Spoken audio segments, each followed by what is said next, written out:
दोस्तों स्वागत है मेरे YouTube चैनल पे आपका। प्लीज़ मेरे वीडियो को लाइक करें, शेयर करें और चैनल को सब्सक्राइब करें।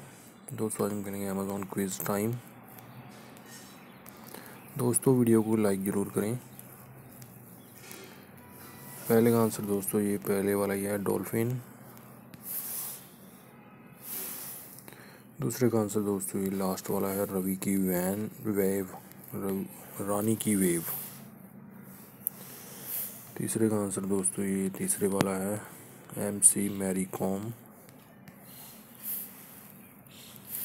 4 नंबर का आंसर दोस्तों ये पहले वाला है, ना सॉरी दोस्तों ये लास्ट वाला है, दीपिका पादुकोण। 5 नंबर का आंसर दोस्तों ये तीसरे वाला है, स्पेस।